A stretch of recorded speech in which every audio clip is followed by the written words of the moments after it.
There's Kenny.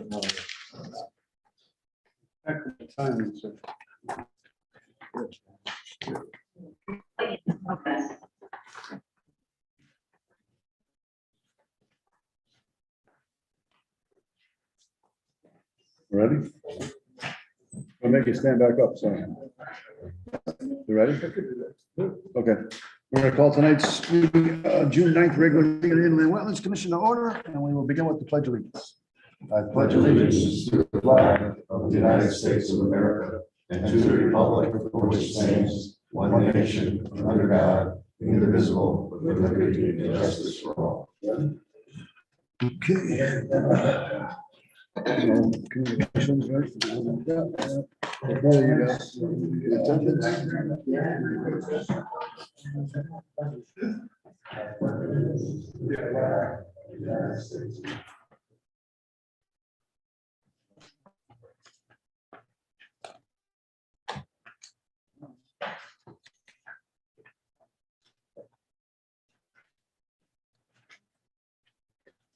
Technical difficulty.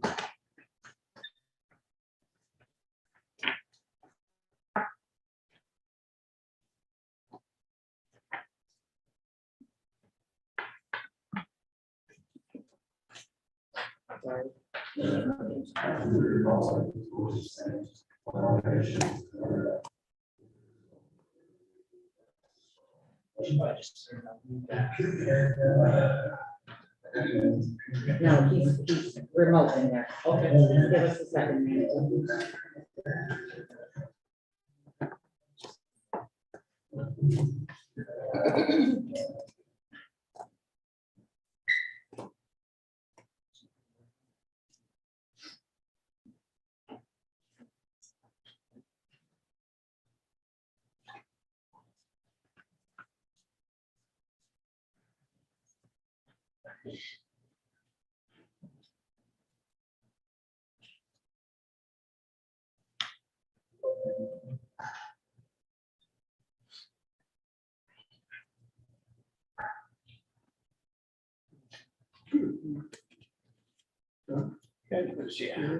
Okay. All right.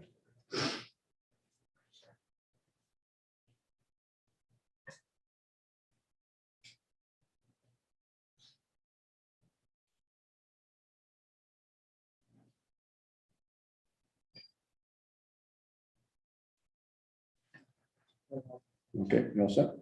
I'll have it figured out for the next one. We're gonna move on to item number 1 under old business, I believe, which is permit application 2205 Brookview Apartments 303/309 Old Bridgeport Avenue. It is a proposal to construct a 30-unit apartment building involving 0.68 acres of upland review area, disturbance to Bearing Ground Brook, and discharge of stormwater to a regulated area. Is that you, sir? Yes, thank you. For the record, I'm attorney Stephen Bellis. I represent Brookview Apartments. Sophia, you put on the record that I wore my fish tie for the wetlands here. You got that? Got it. Okay. Fish fry. So this application came before your commission in May, last month, I should say, at the last meeting. And again, I just want to remind everyone, this is a review in the upland review area. So we're not asking for a regulated activity permit. And the case law is pretty clear that as long as there's no likely adverse impact on the wetlands, that's what your review is all about. Some of the things that the cases have talked about is now, even if it's more dense on the upland review than other applications, that really is of no consideration. Even if there's a possibility that there could be impact on the wetlands, that's not good enough. So the evidence has to be that there's likely to be an adverse impact on the wetlands. I just want to tell the commission that we did go to the Planning and Zoning Commission. They had us move the building a little bit to give a little more room on Sunwood Drive. with the flow of the parking lots being on the, basically on the left and the right. So that input came from Planning and Zoning Commission. And I have Manny here as our engineer, and he's going to tell you why, in our opinion, that there's not likely to be an impact on the wetlands. Good evening, my name is Manny Silva from Rose Zone Company. I'm a civil engineer on the project. So one thing that the commission asked, or the staff asked us to do last time was to make the existing trees that are out here that are large growth be more evident on the project, on the print. And I have handed out some colorized. Manny, before you begin, those plans show the adjustment because of planning and zoning and your movement of the building away from it. Correct. Yeah. We adjusted the building down, kind of consolidated the parking on one side to make it more efficient. So another thing that we also showed is the existing disturbed areas that are on the property.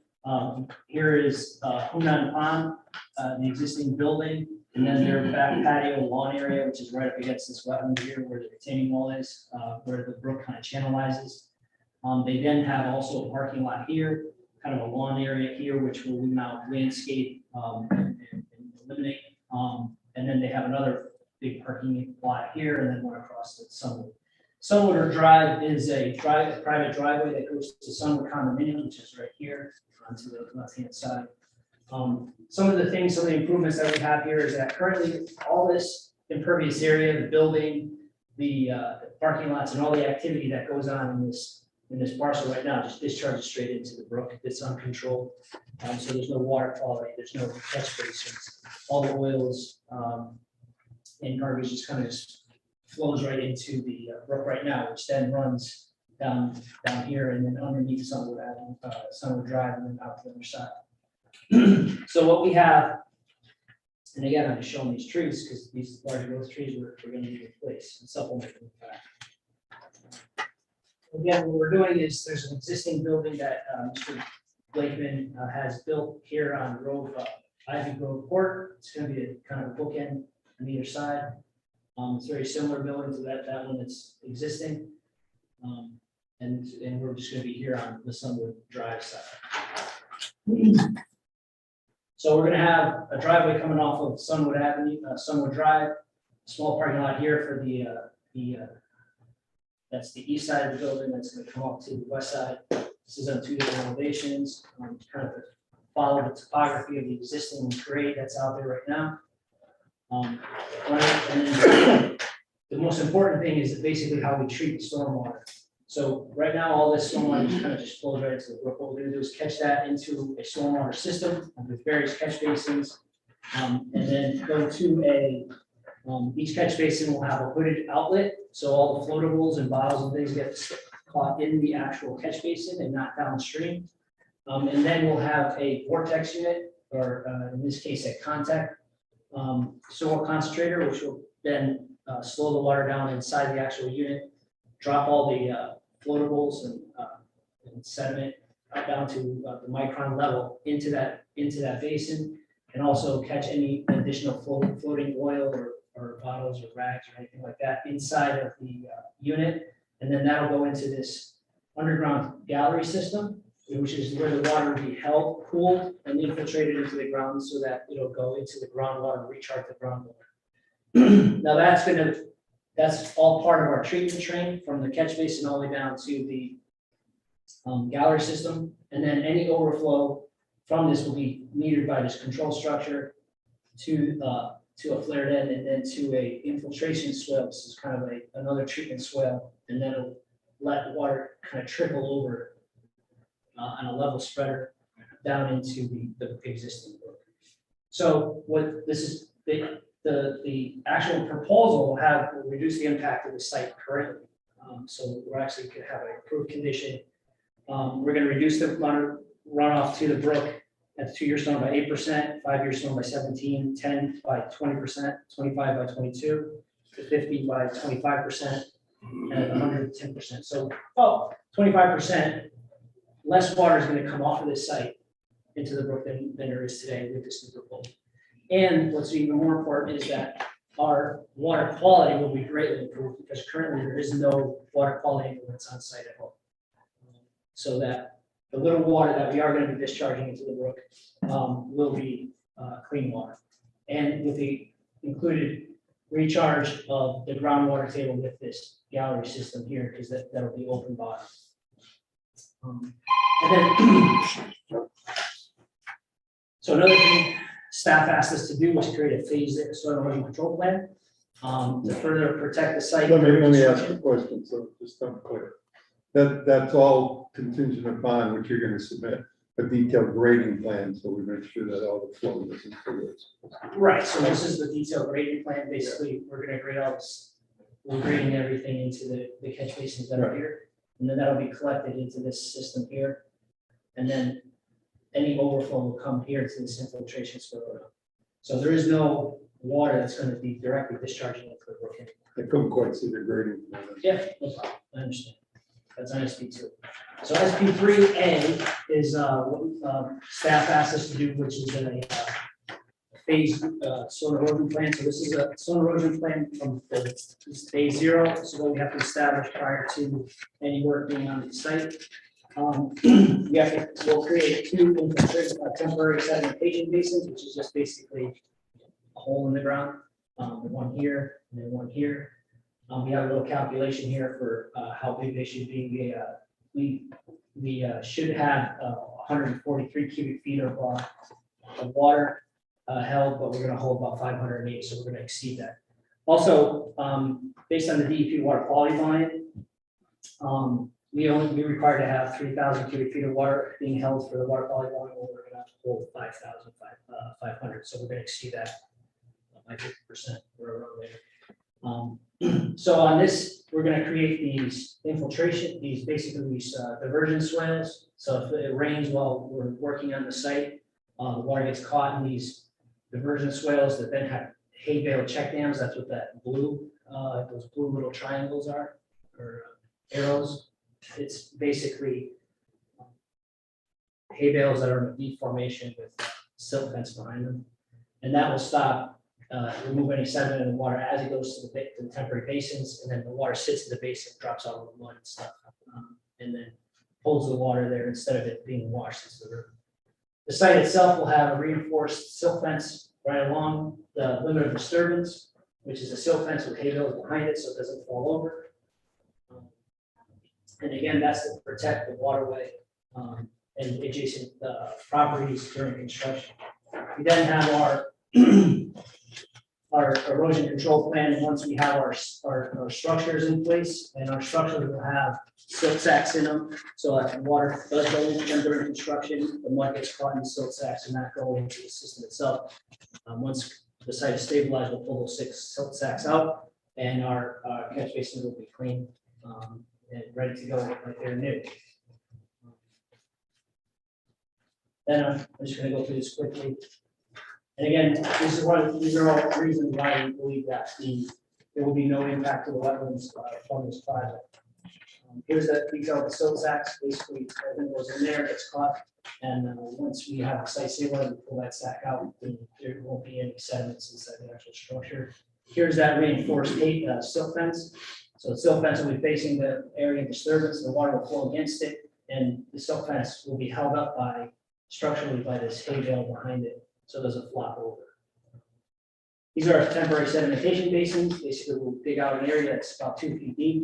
Water flow into there, be stopped. The mud will settle out of it. The water will clarify, and then they have a kind of a little spillway.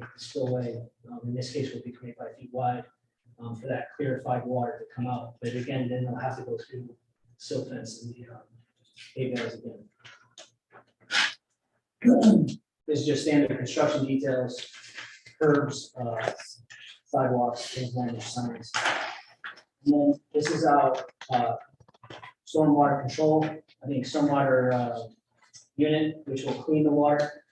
Water flows in, kind of spins around on the exterior, and then it drops all the sediment out at the bottom, and then the water comes up the middle and then out. So it's kind of like a siphon. Kind of slows water down and it siphons it out.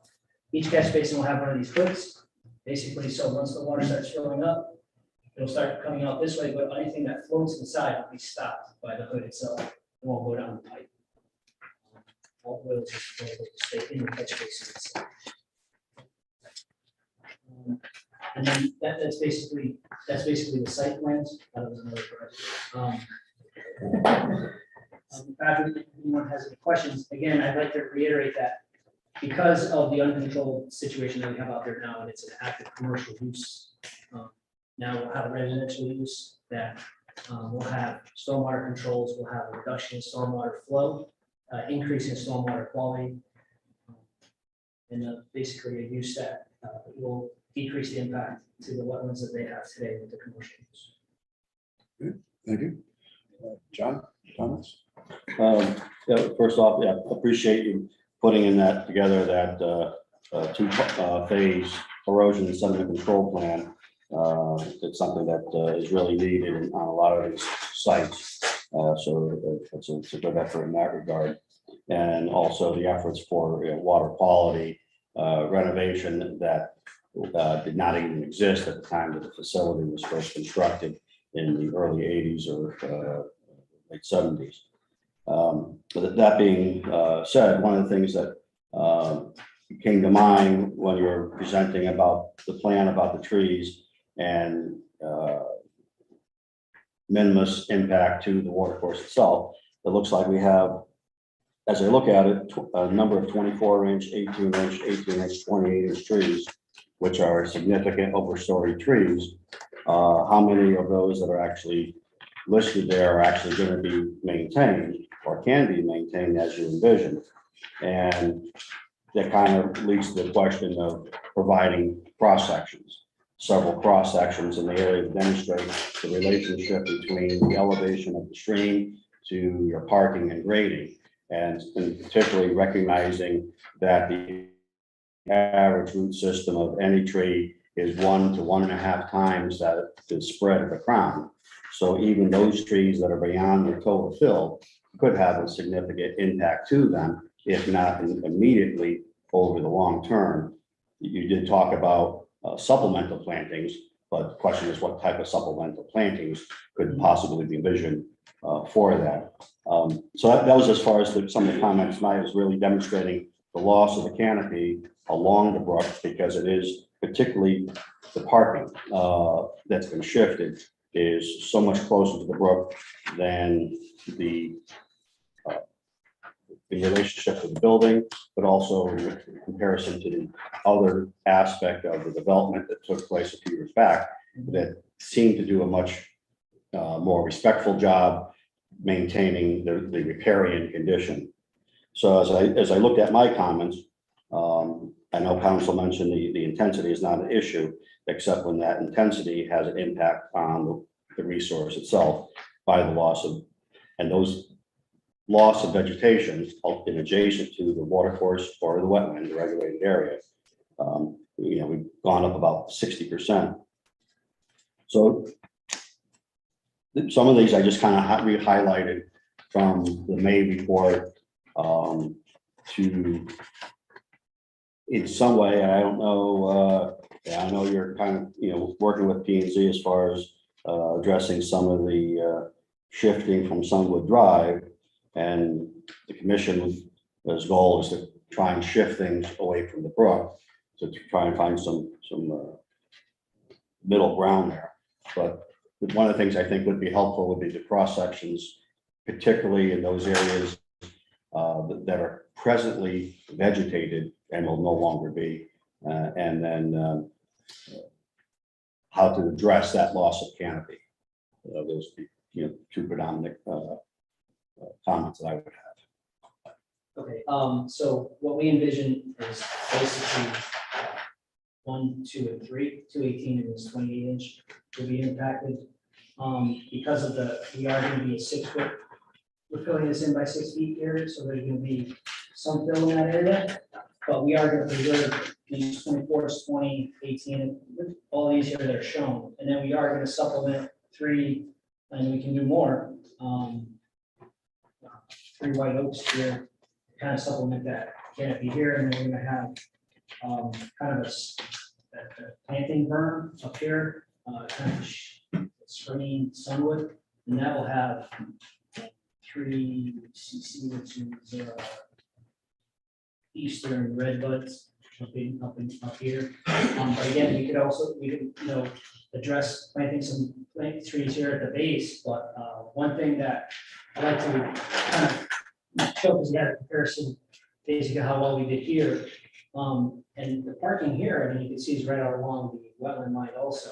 And we're actually a little further away, with our parking lot than we're here at the existing building. Although with all due respect, the portion of the parking on the existing facility that's close to the wetland is a small little overflow area versus the actual burying ground brook itself, which is the predominant and one of the larger streams in the city. And I want you to envision that this is actually going to be a little proud of the brook, right? It's not going to be at the same level, so it's going to be a little higher, so that they'll have that protection to it. And then with another application, the owner would like to integrate the brook into, kind of tie together the two properties by putting a bridge over the brook without impacting it at another, and we'll talk about that at another application. Kind of to have a walking trail, kind of a hiking trail through this property across the brook itself, and kind of tie the two properties together. So our intent is to be sensitive to the brook, use it as kind of an aesthetic part of the project itself. Just to reiterate, I mean, the pond was right here, the parking lot was right on this retaining wall where the brook gets channelized. And we're trying to pull away as much as we can at that point here. And I believe we have a good separation horizontally and vertically from the brook here. And again, this brook is kind of like a waterfall that comes down ledge. So it's, we're gonna be a little proud of it, and it's gonna look really nice when you're sitting here at the parking lot, or even at the units, looking at the brook coming down, kind of cascading down. So. Anybody else? Any other comments? No, except I don't know if John wants the supplemental planting shown. To placement of the number one. Number two, wouldn't it be advantageous to show the cross bridge now while everything's being construction, and at least get that out of the way with the same application if we can? I mean, It's just a question. It's up to yeah, you. I didn't want to, I think that the bridge itself deserves some detail that I didn't want to bring into this application right away. Because we do want to do like a precast plank across it, and then use the rock that's there kind of as the abutments. So I want to really detail that really, because I want the commission to be comfortable that there won't be any impact to the level. Yeah, well, that's my point.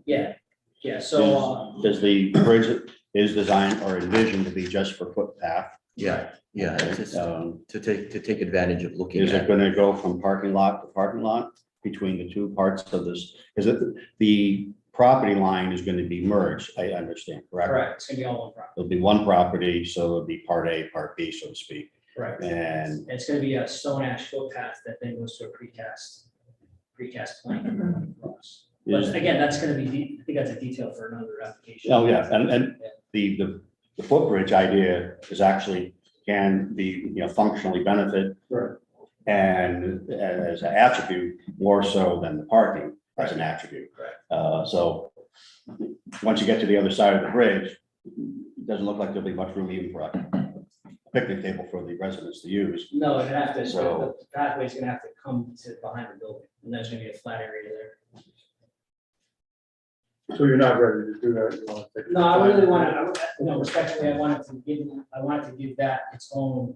I think Manny's bringing it out because he wants to show you guys that he wants to keep that. Right, I was just To trying make to it, combine. it so we yeah, don't go no, off. I know, save you having to start all over, but And we don't have a report from the city engineer, correct? Correct. Can I ask John one question? Good.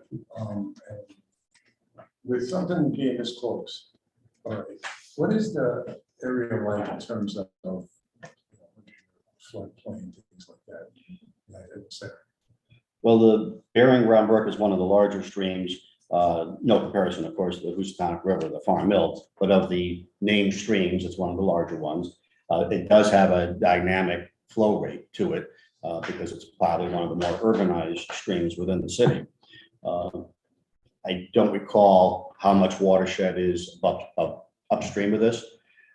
This section is pretty well, as described by Manny Silva, is contained within this channel itself as a series of this particular area cascade.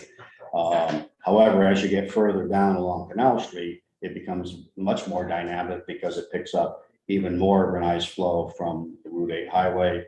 And even though it's contained to a very urbanized channel, oftentimes it tops that channel capacity. So there's no flooding, there's no floodplain per se up here. But what we are trying to achieve is to reduce the amount of flow going down so that there's no flooding, say downtown. We're trying to mitigate. And I understood that part about downtown. I'm not familiar with what it's like over there in terms of the flow and impacting the parking lot of the buildings. You know, like after a rain like last night. In this particular case, especially this upper area is quite a few feet higher. Part of the reason where you have the dynamic with the events from flooding from the types of storms we had last night is what is the relationship to the surrounding land on either side of the stream and the characteristic of the stream profile. So if you think of cross sections as a side view, the profile is that longitudinal view looking downwards. This has quite a bit of elevation change from the high part of the property down to the low part of the property. So it's instead of having a stream that has a flat gradient, it has a gradient that's quite steep. And that's why he's talking about it's like water. Right, yeah, so it has kind of a profile like this. So it stays generally more confined to its channel when it's the steeper the channel profile is. And the water coming off the building will go into the underground system and be contained there, and then that'll slowly leach into the ground instead of into the river. So, yes. So we go back now to planning and zoning, and that's why we're before you here tonight, because it is in the upland review area, and ask that you send a report to the zoning commission that you've heard or analyzed the upland review area. And if there's any recommendations as far as plantings, John, we have to submit that to zoning as well. So What I have level no of process is this with P and Z? So they've heard the application. I had to put it on hold because we needed an answer from your board. And then I go back to them probably in a week or so for them to vote on it, John. Or detailed? It's, Or is it's, no, it's detailed. It's detailed, not versus concept. No, detail. Doesn't, I guess the only thing you're waiting for is the engineer's report. Yeah. and But we is that part of? That goes I'm to sure the that's zoning. planning. Yeah, Yeah. I'm familiar with that process. yeah. And it's pretty typical that you guys will also stipulate that we have to address it with the engineering department. Anyway, and even with staff in Wetlands. And Statutorily, though, isn't it true that the window of a P and Z decision on something like this is automatically kept in abeyance until the local wetlands agency issues its final decision on the regulated activities? Yeah, well, this is a PDD, modification of a PDD. So, But it was a public hearing. yeah, there was a public And it's a hearing. site plan. Yeah, there was a site. So your window is automatically extended Yeah, until the Wetlands Commission issues its decision. yeah. Okay, I don't read the statutes all the time. You want me to be a lawyer now? After all these years. you I wanna watch the wanna- Ranger You wanted to be a ranger. Yes, that's all true, John. Okay, thank you. Well, what would preclude action on this particular application, once John's concerned? Because I mean, as far as the plantings, I'm comfortable with John's Yeah, they can work it out, improvement to work it out at staff level. right. And as far as the city engineer, we've approved projects based on, approval by the city engineer, right? So, and he has stated on the record that they will adhere to any of the city engineer's Yeah. concerns. So I So think we it's can, up to you guys, huh? John, Looks good to me. All right. I'll contingent upon the, Well, plantings. entertain a motion. Subject to the City engineer, and John says recommendations with the plantings. get that so. Is that a motion? I make a motion, I will if you Okay, want. yeah. Yeah, I'll make a motion, Permit application 2205, that we approve it, subject to the city engineer and John's recommendations with the plantings. Well, Second. just can I have a correction to that? Sure. We're gonna give that to John, John's approval of the plantings, so that. Okay, you? Yeah, Yeah. All right, so second's been made. second. All those in favor? Aye. Opposed? So moved. Thank you very much, guys. We'll move on to item number 2, which is permit application 2206, 301 Old Bridgeport Avenue Apartments, 301 Old Bridgeport. Avenue. All right. Proposal to construct a 43-unit apartment with 67, those are supposed to be parking spaces, I would think, not building spaces. Correct. Parking spaces involving fill, relocation of regulated area, discharge of stormwater, and wetlands mitigation. Sorry, guys, you get to hear me again. I was gonna say, but you're solo now. Yeah, I know. Abandoned ship on me. Steve doesn't want to hang out. Good evening, my name is Manny Silva from OC's on Company, civil engineer for the applicant S&G of Shelton. This project is across Fernwood Drive from the previous one. Kind of a similar, just a little background on this one is that this project's actually been approved prior as a different, a slightly different building. But what's different about this project is that we have an existing wetland that comes off from the American Legion property. I think that's what Yeah, I believe so. right. I like a friend would say the Elks or something. The American Legion, and then what we're gonna do is actually have proposing a building on this wetland. And again, this was all approved in the previous application. What we're gonna do is fill this portion of the wetland here, which is just like a kind of a flat area that's not well drained.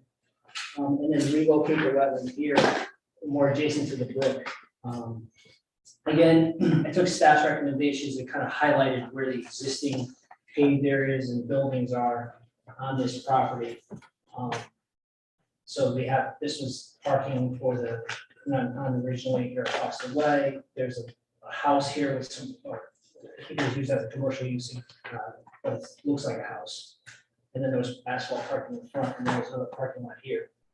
So this is gonna have a building over the existing wetland, as you can see, that has its upland review area, 50 foot.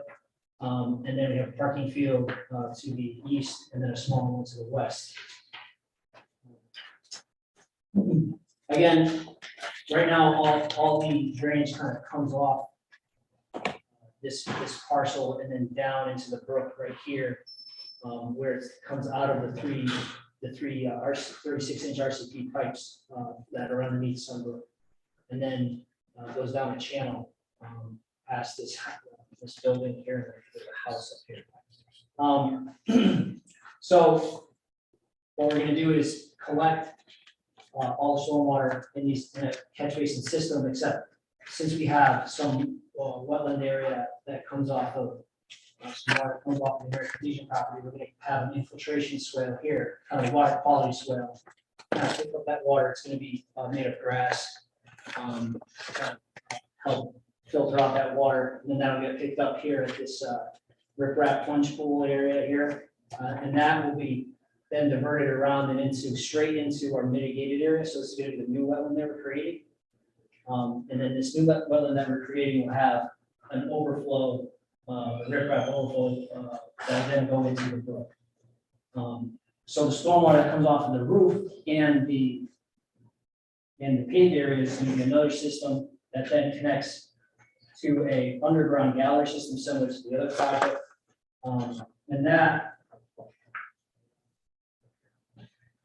And that will store the stormwater underground and will reduce 2-year storm by 1%, 5-year storm by 15%, 10-year storm by 21, 25 by 25%, 50 by 1, and 100 by 1%. Again, an average 25% reduction of what the existing pavement and non-paved areas discharged to the brook. We're going to reduce that by about 25%. And furthermore, we're going to create a more functional wetland here to kind of help clean that water even further, so that It's basically a wetland, we have stormwater that's gonna be cooled and stored underground and infiltrated into the ground. We have, again, our stormwater quality unit right here, just prior to getting into the gallery system. We are going to use smells in catch basins, they help the treatment train and protection inside of the oil flows inside the basins themselves. The only difference from the previous application is that the discharge that comes off of the gallery system, any water that comes off will come into the wetland area and then into the brook. So again, that just adds another implement. So there's gonna be a functional wetland before the brook to help control and treat the water. And Manny, you don't foresee any problem with the overflow affecting the neighbor's property above that? I'm not familiar with grade there. No, because the basin itself, the No, I was wetland thinking we're the same creating thing. is gonna be sunken down, right? So right now he has kind of a wet lot because of the brooks elevation going up and down. I think he has a little bridge that crosses it, right here. So what we're doing is, we're actually creating a recessed wetland, right? To kind of have collected water there, and then once it overflows, if it ever overflows, it'll go over Rip Rapid and into the brook. Again, we are reducing the amount of water coming off of this site towards his property, which is this guy here.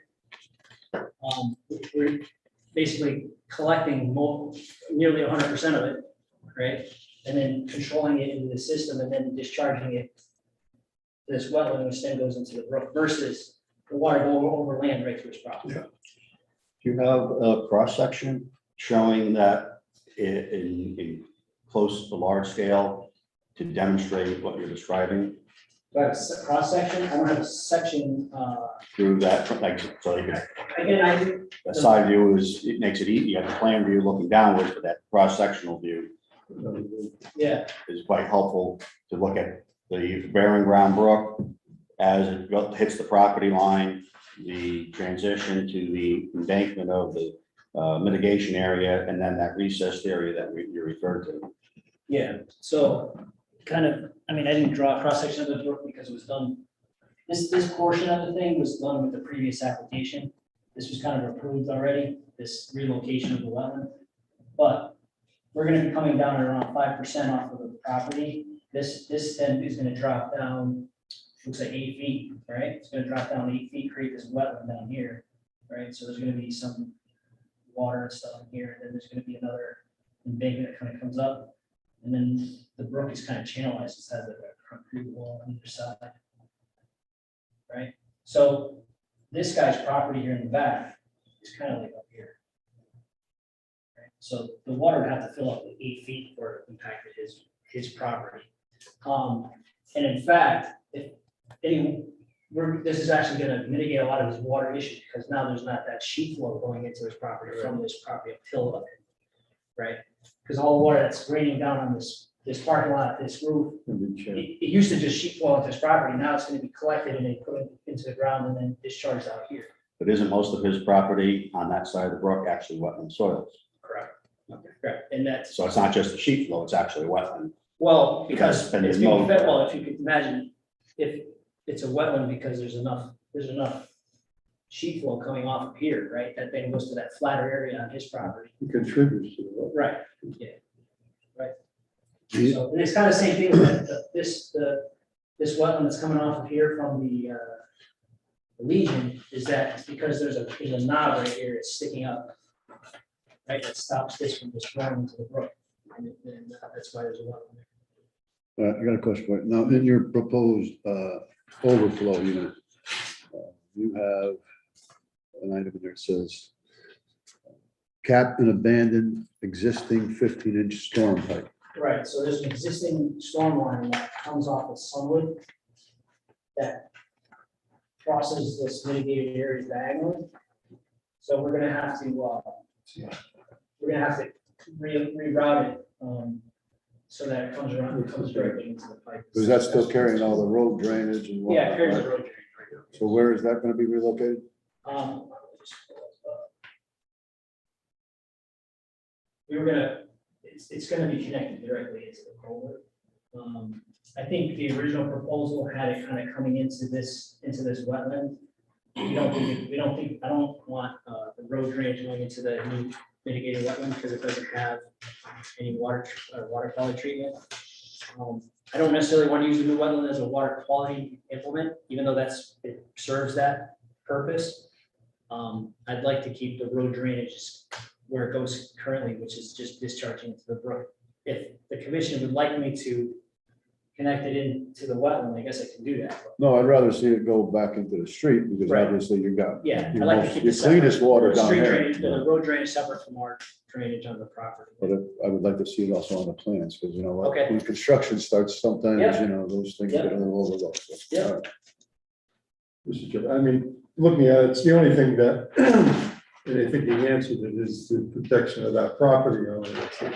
Yeah, Well, well, that's satisfied. yeah, because I had the same thought that you had when they did that, you know, but I was hoping that they, you know, calculated out that, you know, the Yeah. mitigation area deep enough, well, like you said, Yeah, 8 feet. You I can mean, that'd be a imagine lot that of your water to neighbor fill has that a- up. Yeah. Your neighbor has a higher property than yours, and the water just comes off, right? So now there's gonna be, that water gonna be caught, right, up on there, and then it's gonna be held in these galleries and then discharged around its property, basically. So it should dry them out. Well, the only that, you don't want to dry it out too much because then you're actually doing a regulated activity Correct. of drying out a wetland that's not part of the application. Right, I'm saying surface water, yeah. I want to sit over there and balance this stuff. So again, we did a phased storm erosion control plan, as Mr. Cook commented on last month. We're gonna have two diversion swales, one right here coming off the wetland, one here near the Sunwood. Again, we're gonna have two sedimentation basins, one here and then one here. We're required to have 200 cubic feet. Again, I provide 1,300. I like to make them bigger, but smaller, just because you never know. And the water quality numbers on this property come in, the DEP requires us to have 3,000 cubic feet of storage for water quality purposes, and we have 8,000 cubic feet, so we're exceeding that by over two times. So that, again, we'll have those hay bale check dams here up along the swales. And then we'll have like a 2 foot deep temporary sedimentation basins. Then we have the phase 2 storm erosion control plan, which will have silt fence around the whole property. Silt fence here to kind of separate the mitigated wetland from the rest of the property. And then we'll have silt sacks in every catch basin. And then we'll have the anti-tracking pad at the entrances, just like we had another one. The anti-tracking pad, just big stones in the driveway. So when trucks come in and out, it knocks all the mud off the wheels and goes into the road. Then same because we had another silt sack. Hay bales that are reinforced, silt fence are reinforced by hay bales. Here's our temporary sedimentation basins. You want to take a look at how these look like, Petromont and corner Petromont Forum, we have them out there right now functioning. You can take a look. How that looks. Then we have a permanent landscaping plan. The wetland itself is gonna have wetland plantings that are being done by Bill Kenny. And that'll be detailed by him. We have some low views and then ornamental landscape trees. These pear trees. And then we'll have our large shade trees here in the courtyard area. And then we'll have some screening evergreens out here up near some of the condominiums. So there's nothing really being removed, that is. I don't think there's a huge there's not a concern for canopy here, right? No, this is not the major strain. Right, yeah, so there's no concern for shade canopy, although we are gonna put a bunch of shade trees just to shade the parking lot, so. Again, one of the good things about having an underground storage system is that the water gets collected and gets cooled down. If it's underground, it gets cooled down, and then you're discharging cold water versus like hot water off of the pavement. And that's why, one of the reasons why we do that. This is the first flush after taking out some of the. Right, yep. So we're storing way more than the first flush. And that's staying underground in the shade for the cool down. In fact, most of the water just infiltrated to the ground underneath the galleries. This is our lighting plan that we with this commission, but I know some commissions care about having 0 foot candles in the wetlands themselves for wildlife purposes. And that's what we have here. Again, just standard details for paving and sidewalks and ramps. Here's that same water quality unit that we're going to use prior to it going into the gallery system, and then we'll put it test basins, competitive basin. Again, to create a treatment train so that as we go down the system, the water gets cleaner and cleaner. Manny, regarding when you were talking about the ENS phasing and then the second phase, and then you talked about the anti-tracking apron. I see that you're using a slightly newer detail than we've seen in the past with the railroad ties. But looking at the detail, it doesn't show a filter fabric underneath your stone. Okay. And in Shelton, on the existing projects that have been under construction, that's been one of the major problems, is putting stone in, and sometimes it's hard to get the right type of stone, large enough stone for tracking purposes. But it's always, all the tracking aprons are supposed to have a geotextile underneath them. Okay. And so that particular detail, I didn't see it, and probably should incorporate that, even though it's an updated. Yeah, it's just, it just works, the stone works its way into the soil and reduces the effectiveness of it, so. Yeah, that could be definitely a condition. We'll add that to the detail. The geotextile underneath the riprap. Is it riprap? No, it's a little smaller. Tracking stone. Tracking stone, yeah. Tracking stone. Unless there was some particular purpose why that standard detail didn't incorporate it. I think we just missed it on the new detail. But yeah, you're right. So it doesn't pump up the silt from underneath, right? Right. Yep, we'll definitely do that and make sure that it gets on the wall. Okay, folks, any other comments, questions? You ready? What's your choice? Oh, I'm dissatisfied. John doesn't have any more questions. Basically, I just reiterated similar statements from the last meeting. The input from the city engineer on the stormwater management aspect and adequacy is probably the most crucial on this particular one.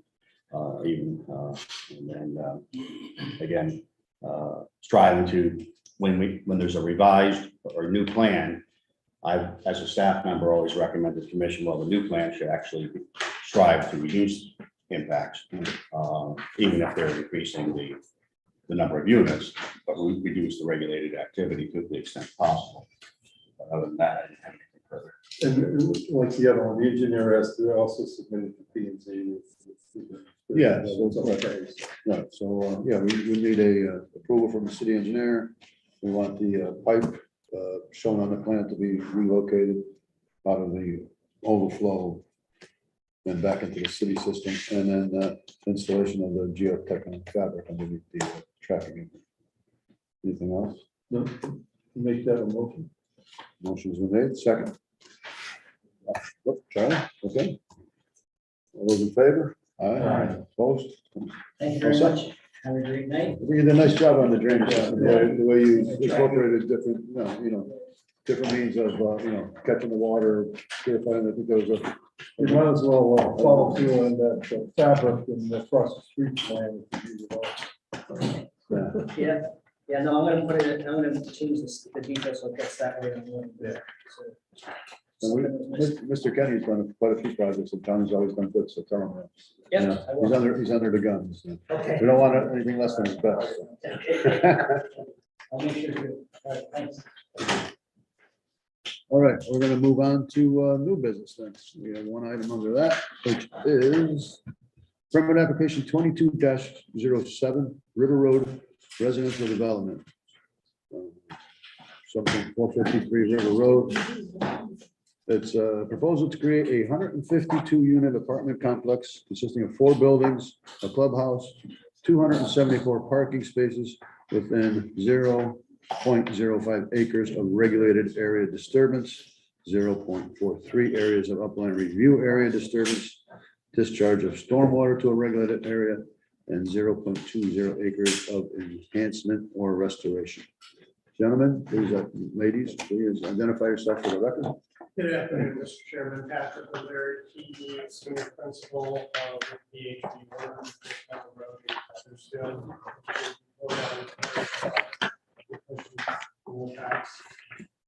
The first graphic down there is just to provide an overview of the project.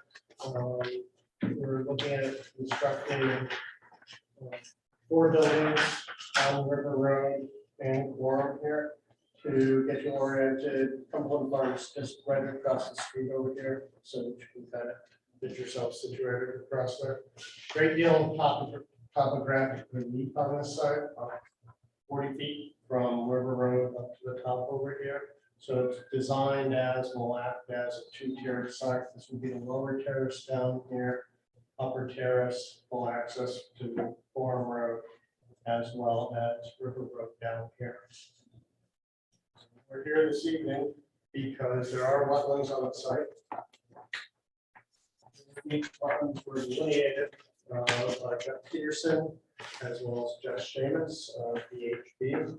There are no wetland or upland areas associated. Let me just pinpoint this again. So this is the 10 point something acres Yes. on River Road across from the restaurant. That's what you call it. Correct. Gordon Avenue. Forum Avenue is up here. I'm sorry, I was standing in I'm front familiar of the with board as I was speaking with you. So I apologize. Switch sides. Full of across. So the wetland body that's under consideration here is in the lower tier down here. This pond here, probably a farm pond. This is a highly disturbed area. In general, I think this was used for maybe enough for agricultural purposes. If you look at the underlying soils throughout here, they're Charlton Chatfield series test pits show which are well-drained soils.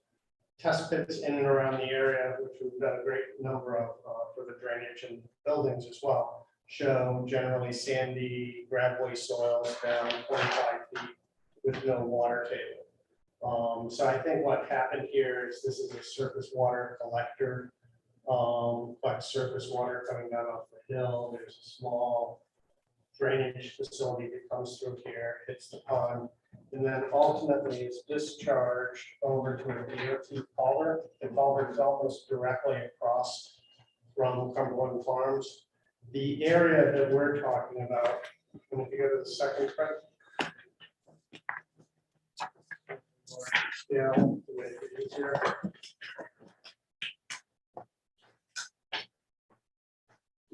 The area that we're talking about performing any kind of wetland activity is associated with placing the building here. As we are placing the building, I'll go to the next sheet and show you we are proposing to fill about 2,200 square feet of wetlands. This wetland area we're proposing to fill is disturbed, has been disturbed for years, and probably will remain in that state. But as part of looking at the overall structure here, what we will be proposing to do is mitigate that 2,200 square feet of wetland filling with approximately 8,000 square feet of wetland mitigation plus supplemental mitigation. We're proposing wetland mitigation along the pond here to create an additional wetland feature, smooth out the wetland body here by creating a wetland in this area, and do an upland clearing and plantings in this area. We get down to the subject wetlands themselves. In the third graphic, we highlighted the wetlands and the expected buffers on your third graphic. You can see the 25-foot buffer here, wetlands running down through this corridor. It turns into an intermittent stream there. as you can see, in this area, this stream or outfall has been culverted. It's mixture of corrugated metal pipes. I think whatever the farmer could find at the time, that's what they used to create their drainage structure going across here. So to that end, it has been highly disturbed through the years and continues to be disturbed. Ultimately, the outfall here goes to a small swale system into the DOT drainage facility and is discharged down the road to the river. The areas that we're talking about filling here, we will reroute the culvert that was previously here around the building, so it doesn't go through the buildings. And I think you can see the red areas on your plan are highlighted as to the subject areas in the wetlands that we are proposing to fill in a total 2,200 square feet. Can you see them on your plan there? Pat, question then. Yeah. Is it just the way the graphic was prepared? I see the details of the areas to be filled, but then there's also that same red goes all the way up to the property line. I think that's just it's the color of the wetland line. It's not Okay. differentiated. Between the fill line. Between the fill Okay. line. Apologies.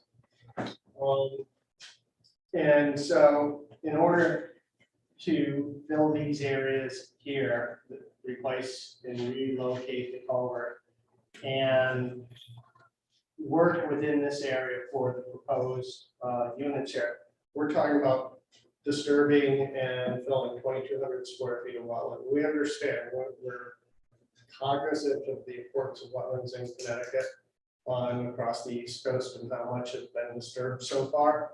And it's not our goal to add to disturbance, but we're talking about an area that's already highly disturbed. It's been culverted. There's very little value from a wildlife perspective or otherwise.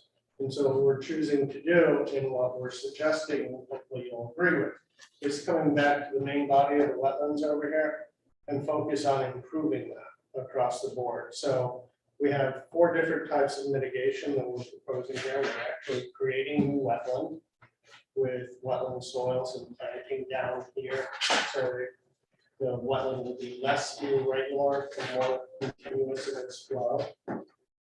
We're coming over to this edge of the wetland and doing plantings to begin to create a better upland area outside of the wetlands.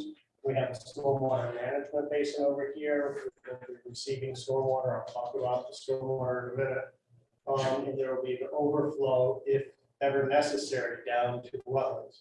Now, as I noted, this is an infiltration basin here. Sandy soils, I don't anticipate it will overflow into the wetlands, but we've had some very unusual storm events over the past 3 or 4 years. So we have designed to allow for that, but we do not anticipate that to happen. We want to recharge groundwater. That's really the goal across the board when we're working with stormwater wherever possible. And then another mitigation technique, the upland area outside of the wetlands here on the easterly side is really overgrown. There are some invasive species in there, and it really doesn't function as well as an upland habitat. What we're talking about doing is cutting and clearing out some of the undesirable undergrowth around this area, and then supplementing it with a series of plantings to try to restore the upland area and try to bring back some of the life that once existed from songbirds standpoint, things of that nature. So in addition to that, our 4th regime of mitigation, and we do not count this as part of the 8,000 square feet, but this is just a matter of fact. You know, the wetlands here is overgrown. There are some phragmites out there. There's also some invasive species. And what we're proposing to do is go in, clear out the invasive species across the board within the wetland body itself. It may seem like a lot of work when we're talking about it here for the sake of filling 2,000 square feet. But one of the things about this project, we intend to use this and see this as an aesthetic and important component of overall well-being of residents here. We want want them to have the ability to walk out here, see the songbirds, sit by the wetlands, and enjoy the nature, that's readily available here. So we're looking at this as an integral part of the overall development. This is not something that's just getting pushed off to the side. We want this to be part of the development, part of the character of the development. So we're looking to go in there and really get rid of the invasives, clean the underbrush, the understory, restore the upland areas so that they are walkable to people who live in the community. That's the wetland mitigation side. Is there any comments or questions from the chair or commissioners or staff? And then we can talk about the stormwater and the same. On that last sheet, there's a small box shown. Is that an outbuilding on W 1.00? Yeah, on the version, on the northeasterly corner. But, yeah. Follow that top wetland all the way to the end of your property line. Oh, There's a box there. Yeah. Yeah. Yes, I don't know what that. I didn't know if it was an old, I don't know what that if is. that was an old well house. No, and I'm trying to remember if there was a foundation out there. Well, there was actually a house and a substantial barn in the location of the clubhouse going to both of which were burned down. The first one in the 80s and then the house in the 90s, I believe. The barn went back, probably 150 or 200 years. So there's undoubtedly, when activity starts, there's going to be old implements that are going to be coming up with that. Quite familiar with the property from my association with the family, so I remember it, quite well. I think it's also a good idea when you talk about the wetland, because it was an old farm pond. When these owners owned the land, initially they owned everything all the way down to the river, and it was all farm from Corm Road all the way to the Houstonic River, and then southerly towards next two streams. There is a small watershed that goes up to the north. And there is some open space that's to the city from an earlier subdivision. So there is some flow that comes through there. And so with some concerted effort, the area that's being set aside as far as wetlands and adjacent uplands and upland review area is actually going to be an excellent opportunity, because you're going to be looking at close to an acre of land next to the regulated area for the enjoyment of future tenants. So it's a substantial buffer for the most important part of the regulated area. So, but yeah, we'll probably go on some. I'll go back out there because I remember there's an old foundation, but I'm not 100% sure if that old location is a fiction. So I'll have an answer to that for next month. I'll get back out there and take a look at it. Anybody else? Or are we on to the stormwater? Stormwater is? Stormwater.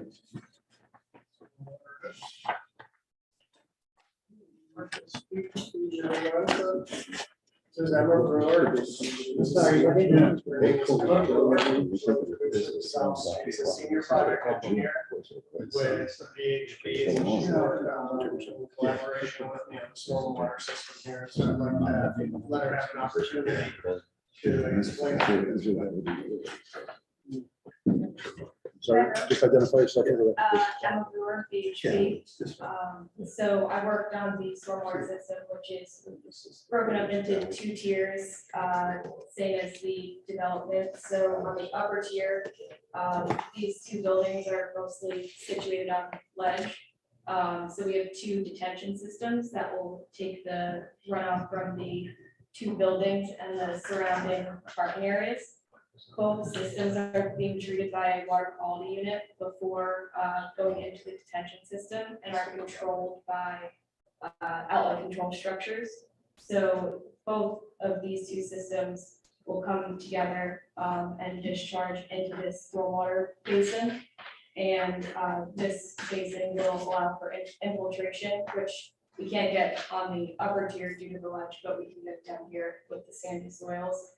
And we do provide an overflow into the wetlands if necessary. And then we also do provide a overflow here with a structure, which ultimately connects out to this area down here, which is a small part of the existing wetlands. So that will outlet there and end up use the existing pipe to enter the stormwater system. And then these two buildings and the surrounding parking area, as well as the clubhouse, will be treated to underground infiltration basins, since we do have the sandy soils in this area as well. So these two buildings and the parking area will also be treated with water quality units prior to entering the underground filtration system. And we do have two more outlet control structures attached to those infiltration basins that allows the water to overflow, whatever can't be infiltrated, to overflow. And that connects into a separate pipe system, which connects directly into this catch basin in the road. So we don't have any issues with the this basin and the wetland interfering with these two lower systems. They're independent until they get to this catch basin down here. And we are meeting or reducing peak flows from existing conditions. And we are treating all the stormwater on site with water quality units and with the infiltration areas. Just a couple notes on the stormwater here. I know you're looking at, to reduce peak rates of runoff and volumetrically reduce stormwater runoff because of, the recurring extraordinary rainfalls we have here. On this site, we're meeting it because one of the reasons we're not trying to reduce it is specifically, this lower tier here is all sand and it's a recharge area, right? So if we're trying to, when we're talking about reducing it in this area, we want to get everything recharged in here. So our goal is to, we need to maintain some level of runoff going out, feeding into the DOT system, that culvert going across there, maintain the wetland down here. So we want to maintain that, but our goal here was to recharge water first and foremost. So that's why we're not looking for those rate increases in the rate of runoff. There's a very small rate of runoff from the site. It's a green field to begin with. And if you look at the topography out here, water flows down, and this actually kind of tilts back. If you come up from the road, it kind of comes up a little bit, and then it kind of levels back going into the pond here. And what it was doing is acting as a catchment for all the storm water coming up this hillside through the years. So we're trying to maintain that and get the water recharged back into the sand and into the groundwater where it should be, rather than displacing it in other areas to reduce it. Any questions? Oh, sure, go ahead. In this area where you say that, the going to the road, and I don't know if this is our business or not, but this is how I think. Is that system or whatever piping in there in the condition of handle that additional filth from these buildings? Well, actually, there should not be additional overflow. So there Our overflow is matching the peak rates of runoff that already exist there, because we're trying to recharge everything. That's really ultimately our goal across the board here. So we're looking at it more so from the top. We're trying to get all the volume we can on this site into the infiltration systems here. And we've been very conservative, or Emma's been very conservative in the design to this point relative to the first rates we're using. And we think that's a good way to do it. Ultimately, over years, no matter how much we clean the stormwater coming off from these parking areas over here, we put it into CDS units. We have stormwater management plans that need to be implemented post-construction, and the developer is supposed to clean them every year and have them inspected annually. I don't want to take anything away from any developer, but as things change hands over time, some of that maintenance is not performed. And ultimately, at the end of the day, the facilities that degrade the quickest and are most important to the community are the infiltration areas, right? Because what happens is when the cleaning mechanism for the water isn't implemented and maintained correctly, the fines, the very fine silts, fine materials, suspended solids end up going into these systems, and it actually decreases the permeability of the soil. So that what you get then is these overflows that we're talking about going out to the DOT system. Suddenly there's a much higher volume going out there. So I worked really hard to try to be protective of these systems, both in terms of design as well as the stormwater management program post-construction, which really needs to be implemented. One note on that for you, and I know Mr. Griffin may not be happy with me, but I always suggest to wetland commissions that the stormwater maintenance program that's included as part of this plan that goes to your commission, the wetlands permit is good for 5 years. The planning and zoning permit is good for ever. So it's a great way to enforce the implementation forever of the stormwater management practices on the site. And in this case, for this particular site, with the amount of infiltration that we're doing here, as opposed to detaining water and then releasing the volumes, I think that would be, I can't impose you to do it, but I could suggest that to the commission. One of the, oh, okay. What's on this property, you mentioned it was an old, but is there anything on this property now? No, it's just flat, nothing. No, fields, and this is really wooded up here. And this has a mixture of trees, fields. I think this was farm because it is nice. It was actually hay right through the 80s into the early 90s by one of the grandsons of the old patriarch of the family. They used to have, and then across what was now the hook, line, and sinker going down towards the river was a series of apple orchards. So that was a little bit of history for you. But one of the things you talk. Structures and. Oh, yeah. Around corn later. Yeah, and as the family got older and moved away, properties became vacant or semi, inhabited, and, vandals, did their thing.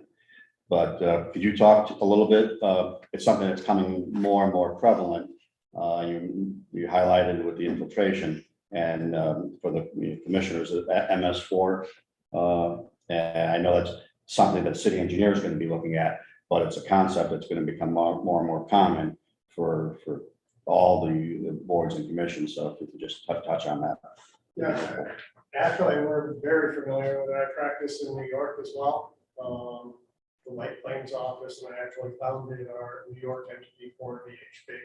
So New York has moved to the MS4 system where each community has, theoretically, each community should have a designated MS4 authority that actually goes through the plans and ensures plans are developed in accordance with DEP guidelines for stormwater management, both with respect to water quality and ensuring appropriate levels of water quality are obtained, as well as quantity.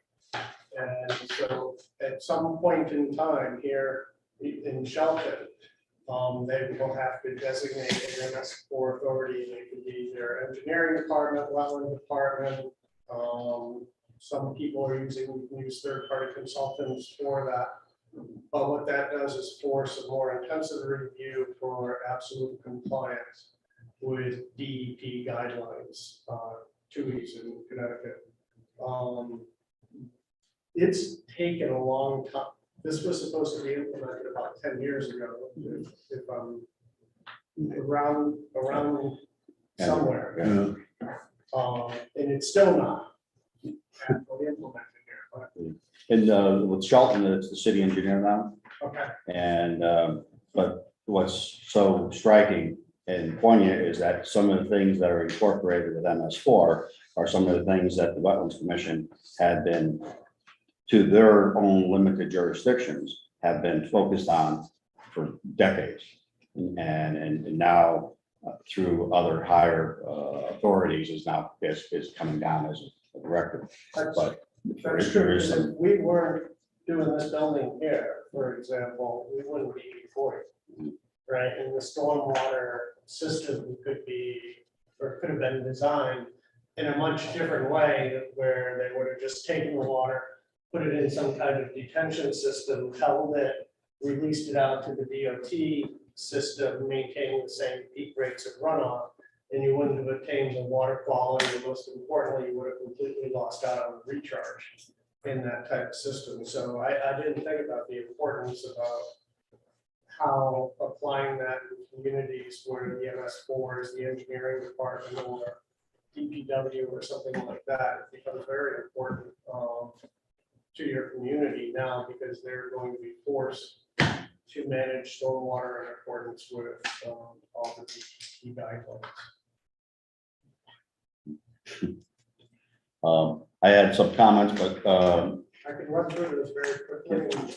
sure, if you'd like to. We briefly spoke before the meeting and So, and I must admit, and I apologize, John's comments are, I'm going to say, essentially a second time he told them today. It's not that I'm hard of hearing, but we did have a pre-application meeting, and he specifically had said, please break your soil erosion control plan down into 2 bays. And to hit the deadlines associated with the project. I apologize, I did listen. We just ran out of time to capture a couple of those items that we wanted done. So we will complete those. We will complete the 2 bays soil erosion control. It's basically taking our sheet out and breaking it, the soil erosion controls, into two pieces. One for the mass earthwork that's going to be happening across the site here. And then the second one for actual construction and installation once the storm drains and things are out. So I'll have that for you for the next meeting. There's an error note in the plans that says plantings by other pointing to this detention basin. And what that note is supposed to refer to is the seeding schedule. We're not proposing plantings in this basin. My goal for this basin is to have this maintained. This should actually be a lawn basin and shut. It's an infiltration basin, and if we do significant plantings in there over a period of time, I mean, we have enough detention basins with phragmites and all kinds of things growing in it that you don't want. That only inhibits the ability for the water to infiltrate back into the ground here. So we want to keep this with a vegetative cover. So we're going to use a wetlands mix, but we want it to ensure that it is maintained and cut. So we don't want plantings in there, because over time, if you have plantings, they'll stop going in and cutting it and maintaining it appropriately. So, but that, we will fix that note that says we're planting it, because it's in absolute contrast to what we're proposing for that. Jordan Lane. Lanewood is Jordan Lane as opposed to Jordan Avenue, and so we can certainly clear that up. is it the residents who like it? And one other element that we will do is on the planting plan for the wetlands mitigation. We show clusters of 5 planting areas. They're bushes to accentuate and help develop the upland area. And what it says is cluster of bushes. And it has a round symbol, right? And so as opposed to defining what the cluster of bushes, we put the trees down there, but what we'll actually show is the 3 bushes that go in the cluster and delineate that, because if we don't, it probably, somebody will go out there and plant one wetland bush as opposed to 2. So we will get that updated. I can't remember if there were any additional.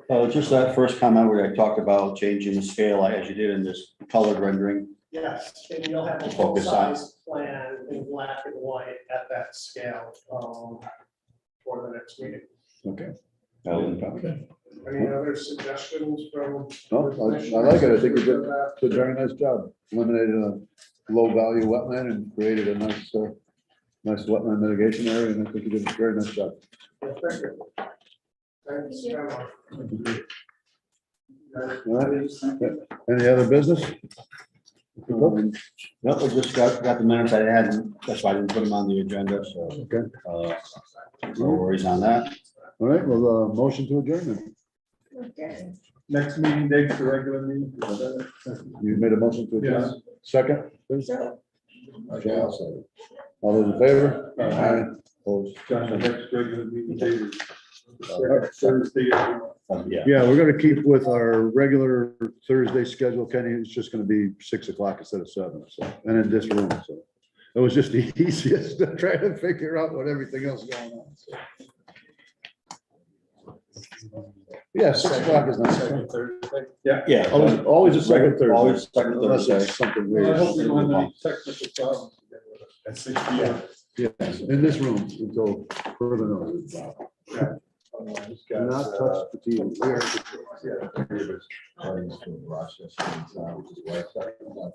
Yeah, I'm finally watching Yankees. Nice of you. What do they call Nice to see you that? in person. yeah, I know. It's an owl. I haven't seen you.